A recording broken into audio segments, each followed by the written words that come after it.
Hello friend, आपका जे study classes में स्वागत है। आज हम अल्कोहल, फिनॉल एवं ईथर का एक नया टॉपिक पढ़ने जा रहे हैं।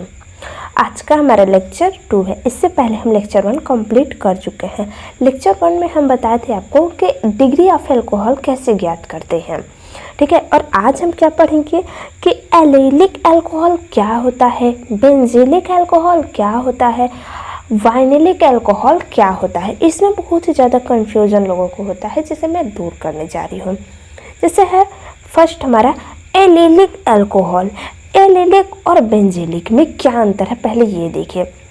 जैसे एलिलिक का से स्पष्ट क्या हो रहा है कि जैसे एल्केन, समझिए एलिलिक मतलब एल्केन लग रहा है ना, एल्केन के जैसा, तो मतलब कार्बन कार्बन की श्रृंखला रहेगी जो कि खुली श्रृंखला है। अब यहाँ पर है बेंजीलिक। बेंजीलिक से स्पष्ट हो रहा है कि बेंजीन तो होगा। अब उसके आगे लगा है लिक, बेंजीलिक, इसका क्या मतलब है सब बताएंगे, ठीक है। तो हम सबसे पहले बताने जा रहे हैं कि एलिलिक क्या होता है। जिससे एक कार्बन हो गया, सिंगल बॉन्ड के द्वारा दूसरा कार्बन जुड़ा है, सिंगल बॉन्ड के द्वारा दूसरा, तीसरा, इसी तरह से जुड़े हुए हैं। और यहाँ पर अब अल्कोहल के बारे में पढ़ रहे हैं तो हमारे फंक्शन ग्रुप में OH लगेगा, ठीक है। एलिलिक का पहचान कैसे करते हैं, देखिए ये जो OH है इसके बगल में ये जो कार्बन है, ठीक है, ये जो OH है इसके बगल में जो कार्बन है, इस कार्बन के बगल में ये वाला जो कार्बन है, अगर इसके बीच में यहाँ पर डबल बॉन्ड आ जाए तो ये एलिलिक अल्कोहल होता है, ठीक है। मतलब अल्कोहल OH के बगल वाला कार्बन का बगल वाला कार्बन अगर डबल बॉन्ड से जुड़ा है तो ये एलिलिक अल्कोहल होता है। अब इसमें अगर पूछ दे कि ये प्राइमरी है कि सेकेंडरी, ये तो आप ज्ञात ही कर सकते हैं, ठीक है।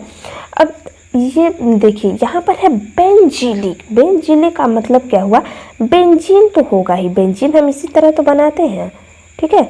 अब ये बेंजीन हो गया। अब हम क्या करते हैं कि यहाँ पर एक कार्बन लगा दिए। अब इस कार्बन से जुड़ा हुआ अगर हम एक OH लगा दें तो ये क्या कहलाएगा, बेंजीलिक अल्कोहल, ठीक है। हम क्यों इस तरह बताएं, देखिए कोई भी OH है, ठीक है, ये OH है, इसका बगल वाला कार्बन, फिर इसका बगल वाला कार्बन, यहाँ पर भी कार्बन है, ठीक है। यहाँ पर सेम वही बात है, यहाँ पर खुली श्रृंखला है, यहाँ पर रिंग वाला, तो यहाँ पर कार्बन हुआ तो हम मान लेते हैं ये वाला कार्बन OH से जुड़ा हुआ है। फिर उसके बगल वाला कार्बन, यहाँ पर इसका ये वाला कार्बन, इसका ये वाला कार्बन, ये वाला कार्बन देखिए यहाँ पर डबल बॉन्ड के द्वारा जुड़ा हुआ है कि नहीं, बस वही चीज़ बताना है कि ये बेंजीलिक अल्कोहल कहलाता है। अब आया यहाँ पर वाइनिलिक अल्कोहल। अब ये कौन सा अल्कोहल है, देखिए कार्बन है और यहाँ पर OH है, ठीक है, यहाँ पर भी मान लेते हैं कार्बन है। अब क्या होता है कि ये जो OH है, ये जो कार्बन है, ठीक है, ये वाला जो कार्बन है, इस कार्बन से तुरंत यहाँ पर डबल बॉन्ड बना हुआ होता है। जैसे हम देखिए फिर से बता रहे हैं कि एलिलिक, बेंजीलिक, वाइनिलिक में क्या अंतर हुआ कि वाइनिलिक सबसे पहले पहचान लीजिए कि OH का बगल वाला कार्बन जो है वो डबल बॉन्ड के द्वारा जुड़ा होता है। बस वाइनिलिक को एकदम अलग कर दीजिए, ये सब इन दोनों से अलग ही है। वाइनिलिक का मतलब क्या हुआ कि कार्बन कार्बन के बीच डबल बॉन्ड तो सब में मिलेगा डबल बॉन्ड, ठीक है, लेकिन यहाँ पर OH का पहला वाला ही कार्बन जो है वह डबल बॉन्ड के द्वारा जुड़ा है। अब एलिलिक अल्कोहल में क्या हुआ, इसका बगल वाला कार्बन जो है, OH का बगल वाला कार्बन डबल बॉन्ड के द्वारा जुड़ा हुआ है। उसी तरह बेंजीलिक, मुझे लगता है कि अब आपको समझ में आ गया होगा कि एलिलिक, बेंजीलिक और वाइनिलिक अल्कोहल क्या होता है। अगर इसमें देखा जाए तो ये जो है, इसमें ये वाला जो है, अगर इससे देखा जाए कि इसमें कौन सा हाइब्रिडाइजेशन है, हाइब्रिडाइजेशन का मतलब क्या हुआ, संकरण। संकरण में देखा जाए तो ये वाला जो होगा OH, यह sp3 के द्वारा जुड़ा होगा। sp3 कैसे आया, क्योंकि यहाँ पर 4 सिग्मा पाया जाएगा। 4 सिग्मा कैसे पाया जाएगा, अगर आप यहाँ पर हाइड्रोजन के वैलेंसी के साथ कार्बन की वैलेंसी को पूर्ण कर देंगे तो sp3 संकरण इसमें पाया जाता है एलिलिक में, क्योंकि यहाँ पर सब में देखिए सिंगल बॉन्ड के द्वारा ही जुड़ा हुआ है। इसी तरह बेंजीलिक हो गया, इस यहाँ का भी जो अल्कोहल है यह sp3 संकरण इसमें भी पाया जाता है। लेकिन वाइनिलिक अल्कोहल में क्या होता है, इसमें ये जो OH है, देखिए यहीं पर डबल बॉन्ड आ गया, मतलब इस कार्बन पर क्या हुआ कि sp 2 संकरण पाया जाएगा। अब कैसे पाया जाएगा, इसके लिए तो आपको हैलोएल्केन तथा हैलोएरिन का लेक्चर देखना होगा, फर्स्ट वाला। अब हम आपको बताएंगे क्या, आज का लेक्चर हमारा यही नहीं है। आज हम आपको बताने वाले हैं कि एल्कोहल जो है, ठीक है, एल्कोहल का हम देखेंगे IUPAC नेम, ठीक है, IUPAC नेम। अब हम पढ़ेंगे तो IUPAC नेम एल्कोहल का जब हम IUPAC में नाम लिखते हैं तो हम OH जो रहता है इसका नाम हम लिखते हैं ऑल करके, ठीक है। अब ऑल हम कब लिखते हैं, अब ये हम आपको बताएंगे। जैसे OL मतलब ऑल हो गया, इसको हम कब लिखते हैं, जब हम इसे फंक्शनल ग्रुप का सरफिक्स मानते हैं तब, ठीक है। मतलब हम यहाँ पर बता दें कि फंक्शनल ग्रुप का सरफिक्स मानते हैं तब। और हाइड्रोक्सी कब लिखते हैं, हाइड्रोक्सी हम तब लिखेंगे जब कोई सब्स्टिट्यूएंट परफिक्स ये बन जाता है, ठीक है, सब्स्टिट्यूएंट परफिक्स। अब ये क्या होता है इसे भी हम बताएंगे। अब हम आपको एकदम बेसिक लेवल से बताएंगे एडवांस लेवल तक कि अल्कोहल किस तरह से क्वेश्चन, अगर मान लीजिए अल्कोहल से रिलेटेड अगर IUPAC नाम पूछे तो कैसे पूछता है। जैसे हम एकदम सिंपल से स्टार्ट करने जा रहे हैं। जैसे फर्स्ट एग्जांपल है हमारा कार्बन कार्बन कार्बन कार्बन, यहाँ पर OH लगा हुआ है, ठीक है। और आपको ये पता होना चाहिए कि एक कार्बन है तो उसे हम मेथ कहते हैं, 2 कार्बन है तो इथ कहेंगे, 3 कार्बन है तो प्रोप कहते हैं, 4 कार्बन है तो ब्यूट कहेंगे, 5 है तो पेंट, हेक्स, हेप्ट, ऑक्ट, इस तरह से कहते हम जाते हैं। अब किस कार्बन को हम क्या कहते हैं ये आपको पता होना चाहिए, ठीक है। जैसे यहाँ पर कितने कार्बन है, अब हम नंबरिंग किधर से करते हैं ये बात ध्यान रखिए। जहाँ पर फंक्शनल ग्रुप रहता है वहाँ से हम नंबरिंग करते हैं कार्बन की। तो ये फर्स्ट कार्बन हो गया, सेकंड कार्बन हो गया, थर्ड कार्बन, फोर्थ कार्बन। अब हम नाम कैसे लिखते हैं, तो इसके लिए एक फार्मूला याद रखिएगा जो कि हम हर एक जब भी हम IUPAC नाम बताते हैं तो हम वो फार्मूला लिखवा देते हैं। सबसे पहले फार्मूला है हमारा, ठीक है, फार्मूला है जैसे एक्स का मतलब क्या हुआ, हैलोजन ग्रुप हो या फिर कोई भी साइड चेन हो गया, ठीक है, साइड चेन हो गया, ठीक है। इसके बाद अगर मान लीजिए अगर सभी कार्बन जो है रिंग से जुड़े हुए हैं तो हम साइक्लो लिखते हैं, ठीक है, साइक्लो हो गया। उसके बाद क्या देखते हैं कि एल्क मतलब कार्बन की श्रृंखला कितनी है, एल्क हो गया। उसके बाद हम देखते हैं बॉन्ड, ठीक है, कि इसमें सिंगल बॉन्ड है कि डबल बॉन्ड है कि ट्रिपल बॉन्ड है। फिर उसके बाद हम फंक्शनल ग्रुप लिखते हैं, ठीक है, फंक्शनल ग्रुप। अब यही जो फार्मूला है ये सभी जितने भी IUPAC नाम हैं पूछे जाते हैं सब इसी फार्मूले में आ जाते हैं। अब कैसे, देखिए यहाँ पर हैलोजन ग्रुप है, नहीं है तो नहीं लिखेंगे। साइड चेन है कोई भी, नहीं है। साइक्लो, क्या सभी कार्बन आपस में रिंग बना रहे हैं, नहीं बना रहे हैं। एल्क है, कितने कार्बन है, 4 कार्बन, 4 कार्बन को हम क्या कहते हैं, ब्यूट कहते हैं। अब उसके बाद बॉन्ड है, सब में सिंगल बॉन्ड है तो क्या लिखेंगे, N लिखेंगे, ठीक है। अब यहाँ पर फंक्शनल ग्रुप आया है OH को हम फंक्शनल ग्रुप में क्या लिखते हैं, ऑल लिखते हैं, ठीक है। अब ये फर्स्ट कार्बन पर तो हम यहाँ पर 1 ऑल लिखेंगे। अब यहाँ पर एक पॉइंट इंपॉर्टेंट है कि ये जो है O आया है, ठीक है, वोवेल है, O आया है, इससे पहले E आया है, ये भी वोवेल है, तो क्या करता है ये वाला इसको कट कर देता है और बन क्या जाता है हमारा ब्यूट एन ऑल। अब फर्स्ट पोजीशन पे है तो आप 1 लिख भी सकते हैं और नहीं भी लिख सकते हैं, ठीक है। तो जितने भी कार्बन की लंबी श्रृंखला बनेंगे सब इसी तरह IUPAC नाम पूछेगा। अब हम दूसरा एग्जाम्पल ले रहे हैं, जैसे carbon carbon carbon carbon carbon, यहाँ पर OH लगा हुआ है। हम मान लेते हैं कि यहाँ पर डबल बॉन्ड है और यहाँ पर फंक्शनल ग्रुप भी मान लेते हैं कोई भी, जैसे BR हम मान लिए, ठीक है। अब हमें इसका IUPAC नाम लिखना है तो कैसे लिखेंगे, सबसे पहले हम देखेंगे कि वरीयता हम किसको देंगे, मतलब प्रियोरिटी किसे देंगे, किस फंक्शनल ग्रुप को देंगे। तो इसमें OH आया फंक्शनल ग्रुप, इसको हम वरीयता देंगे और यहाँ से हम कार्बन की श्रृंखला का नंबरिंग करेंगे। तो 1 carbon, 2 carbon, 3 carbon, 4 carbon, 5 carbon.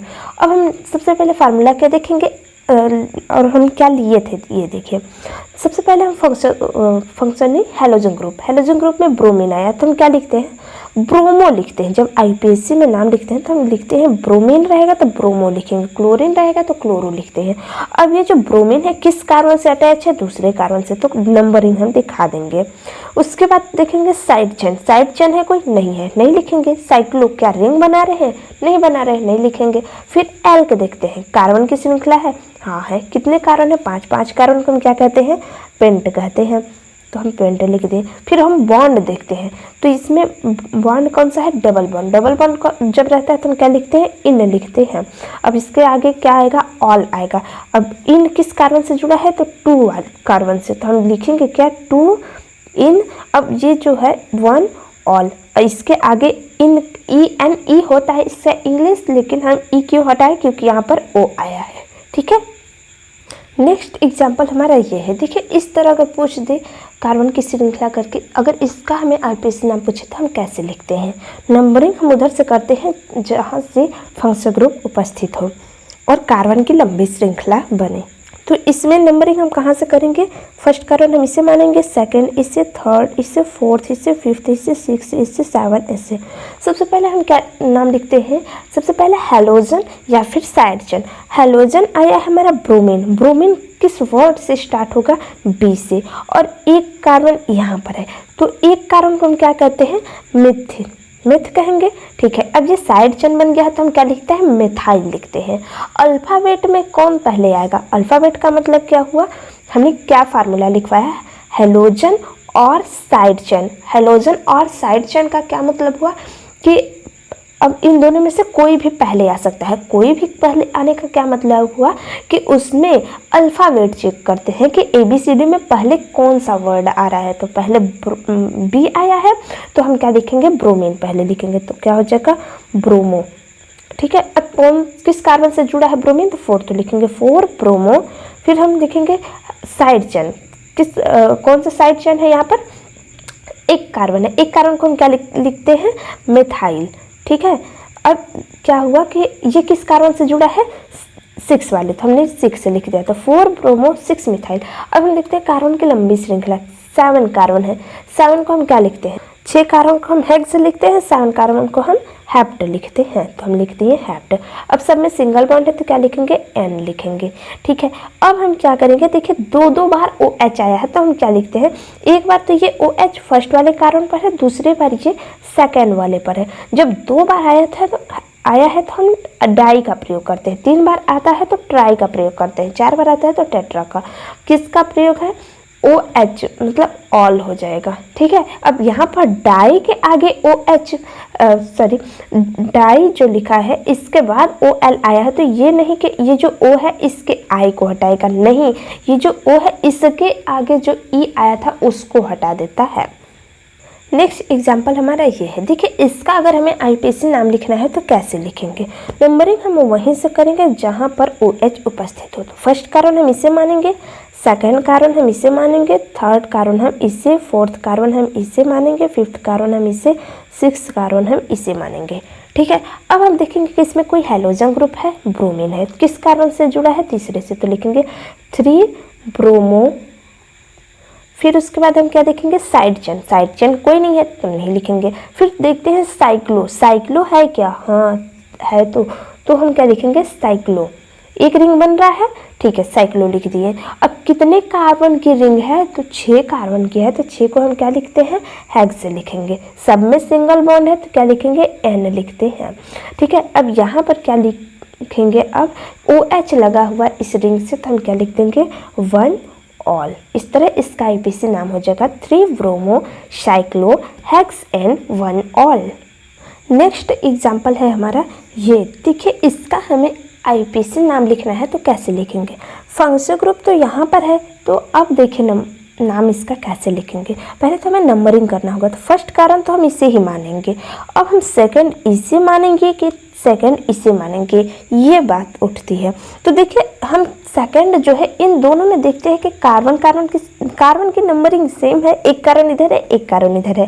ठीक है, अगर मान लीजिए यहाँ पर 2 कार्बन रहते तब हम देखते हैं कि इसका आईपीसी नाम हम कैसे लिखते हैं और इसका आईपीसी नाम कैसे लिखते हैं। फिर हम अल्फ़ाबेट के माध्यम से चेक कर लेते हैं कि हमें नंबरिंग किधर से करना है। इसमें सेम ही है और इसके बाद कोई ग्रुप ही नहीं लगा है तो हम क्या करते हैं, नंबरिंग हम कहीं से कर सकते हैं। सेकेंड हम इसे मान सकते हैं, थर्ड इसे, फोर्थ इसे, फिफ्थ इसे, सिक्स इसे। ठीक है, तो इसका नाम कैसे लिखेंगे, देखिए सबसे पहले साइड चेन ही आ गया तो हम क्या लिखेंगे, 2, अब यहाँ पर 6 पर भी है तो 6, 2, 6, अब 2 बार आया है तो डाई, क्या आया है, मिथाइल, तो हम लिख देंगे 2, 6 डाई मिथाइल। उसके बाद हम क्या लिखेंगे, रिंग कितने कार्बन की है, 6 कार्बन की, तो हम क्या लिखेंगे, साइक्लो। फिर हम लिखेंगे, फिर उसके बाद हम कार्बन की श्रृंखला, 6 कार्बन है तो क्या लिखेंगे, हेक्स। ठीक है, अब उसके बाद बॉन्ड लिख देते हैं, तो बॉन्ड क्या होगा, अब देखिए हम ये बताना चाह रहे हैं कि नाम हम लोग इसी तरह लिखते जाएंगे। ठीक है, ध्यान न देने पर नाम हम इसी तरह लिखते जाएंगे, जो कि ये सारा का सारा नाम गलत हो जाएगा। अब कहेंगे कैसे, आपने तो सब सिखाया है कि साइक्लो लिखते हैं, फिर उसके बाद एल्क लिखते हैं, फिर बॉन्ड लिखते हैं, हमने बताया था, लेकिन इसको आप एक रिंग से अलग तो कीजिए। यहाँ पर देखिए अगर इस तरह से है, ठीक है, इसी तरह से यहाँ पर OH लगा है, जब रिंग से OH लगा होता है तो इसका नाम हो जाता है फिनॉल। ठीक है, अब इसमें हमें न बॉन्ड लिखने की ज़रूरत है, न ही कार्बन की श्रृंखला, न ही OH का नाम लिखने की ज़रूरत है। तो इसका सिंपल में नाम कैसे हम लोग लिखेंगे, 2, 6 डाई मिथाइल। ठीक है, डाई मिथाइल। अब हम इसका नाम लिख देंगे। ठीक है, तो क्या हमने यहाँ पर लिखा है फिनॉल, तो हम लिख देंगे यहाँ पर फिनॉल। इस तरह इसका आईपीसी नाम पूरा हो गया, क्या, 2, 6 डाई मिथाइल फिनॉल। हमें अब कहीं पर भी कुछ भी लिखने की ज़रूरत नहीं है, न ही हमें रिंग बनाने की ज़रूरत है, न ही साइक्लो लिखने की, न ही एल्क लिखने की। ठीक है, हम बस यही बताना चाह रहे थे। हमने एक बार फार्मूला तो बता दिया, फिर हमने ये भी बता दिया कि कहीं आप इस तरह से लिखने में गलती न कर दें। और अगर आप फिनॉल का सभी प्रकार से किस तरह से क्वेश्चन बनता है, उस तरह अगर आप इसकी प्रैक्टिस करना चाहते हैं आईपीसी नाम लिखकर, तो आप लेक्चर में देख सकते हैं, हमने उसका भी वीडियो बना चुका है। पूरा आईपीसी नाम जितना भी पूछा जाता है सबका हमने बना चुका है वीडियो। यहाँ पर तो हमने हल्का फुल्का थोड़ा थोड़ा बता दिया कि इस तरह से क्वेश्चन बनता है। ठीक है, आपको प्रैक्टिस करना है तो आप ज़रूर वो वाला लेक्चर देख लीजिएगा। अल्कोहल आप सर्च करेंगे, अल्कोहल #JStudy क्लासेस, तो आ जाएगा। यहाँ पर हमको ज़्यादा एक्सप्लेनेशन करने की ज़रूरत भी नहीं है, और ये चैप्टर में भी उतना ज़्यादा नहीं है। आईपीसी नाम थोड़ा बहुत है तो हमने बता दिया, नॉर्मल में जितना पूछा जाता है। तो आज का लेक्चर कैसा रहा दोस्तों, आप हमें ज़रूर कमेंट बॉक्स में बताइएगा। अगर आपको कहीं पर भी कोई भी टॉपिक समझने में परेशानी हो तो आप हमें कमेंट में के माध्यम से लिख दीजिएगा, हम उसका रिप्लाई देंगे। अगर उस तरह अगर आप क्वेश्चन पूछेंगे तो मैं उसका एक अलग से वीडियो बना दूँगी। थैंक यू दोस्तों।